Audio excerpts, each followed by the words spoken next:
थोड़ा सा अलग से पढ़ना है इसको, हमें एक एक चीज को पढ़ना है, हमें आयनाइजेशन एंथैल्पी के बारे में पढ़ना है, हमें IE1 IE2 IE3 के बारे में पढ़ना है, formation of a solid metal to its gaseous phase उसको पढ़ना है, ठीक है। So write down the next topic ionic bond, और you can say electrovalent bond, ठीक है। इसका दूसरा नाम सबको पता है ना, this is electrovalent bond.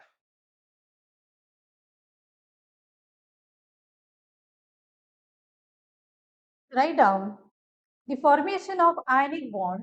The formation of ionic bond depends on the formation of ionic bond depends on भी इसके कौन से फैक्टर्स है जिसकी वजह से आप आयनिक बॉन्ड को एकदम इजीली बना सकते हैं, ठीक है, एकदम इजीली बनाना है। तो आयनिक बॉन्ड तब इजीली बनेगा when the ionization enthalpy of E positive element will be less, ठीक है। ये तो हम पढ़ चुके हैं व्हाट एग्जैक्टली दी आयन कैसे बनते हैं। हमारे पास दो स्पीशीज होता है आयनिक कंपाउंड, कैसे बनता है, एक कैटायन और दूसरा एनायन।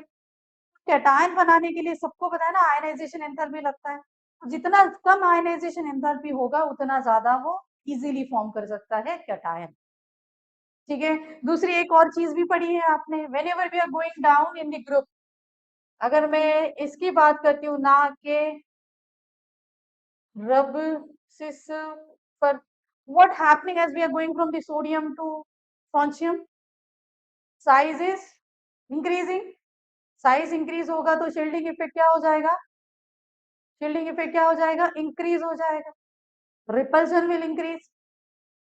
याद आ रहा है नहीं आ रहा है, साइज अगर ज्यादा है तो रिपल्शन भी ज्यादा होगा, क्लियर। ऐसे टाइम पे आपका जो आयनाइजेशन एंथैल्पी वो क्या होता है, डिक्रीज हो जाता है, क्योंकि साइज बहुत ज्यादा है एटम का, तो इजीली आप इलेक्ट्रॉन को क्या कर सकते हो, रिमूव कर सकते हो। So remember whatever elements we have in the last, they are forming the ions very easily, and reason क्या है उसका, ionization enthalpy decreases down the group. समझ में आ रहा है, इसीलिए मैंने ये भी बताया था metallic character is increasing down the group, ठीक है। पी ब्लॉक में तो हम क्लियरली ऑब्जर्व करते हैं उसको, as we are going down in the p block metallic character increases.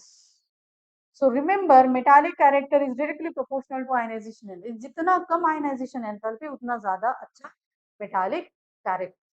तो इसके जो क्वेश्चंस आते हैं वो कंबाइन आते हैं, समझ में आई बात, ठीक है। दूसरी बात क्या है, दूसरा आयनिक बॉन्ड में क्या होता है, एक इलेक्ट्रॉन को रिलीज करता है तो दूसरा इलेक्ट्रॉन को क्या करता है, एक्सेप्ट करता है, ठीक है। So write down the second point, the ease of formation of negative charge. दूसरा पॉइंट क्या है,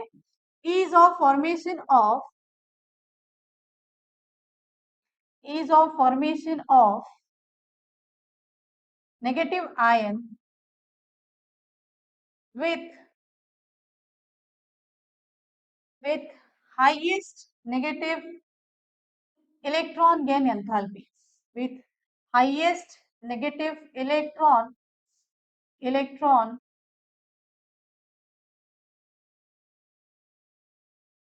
gain enthalpy। मतलब आपका जो एनायन एंड कैटायन बनता है वो इजीली बनता है, और एनायन और कैटायन बनने के लिए क्या लगते हैं, हमें एंथैल्पीज लगते हैं। तीसरा सबसे इंपॉर्टेंट पॉइंट है जिसको आप 12th में बहुत डिटेल में पढ़ोगे, that is the arrangement of positive and negative ion,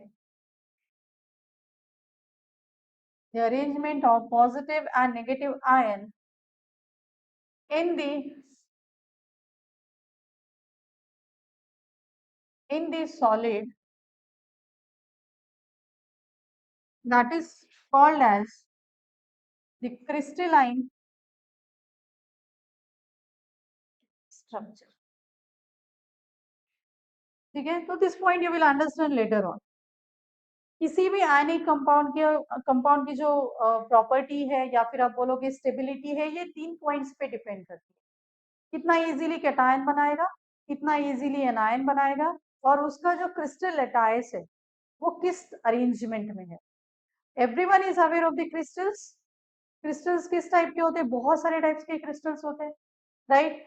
उसका क्रिस्टल का स्ट्रेंथ भी काफी ज्यादा इंपॉर्टेंट है टू जज द आयनिक बॉन्ड। ठीक है, और इस पॉइंट को आप अभी नहीं पढ़ोगे, ट्वेल्थ में पढ़ोगे, so you have to just remember this.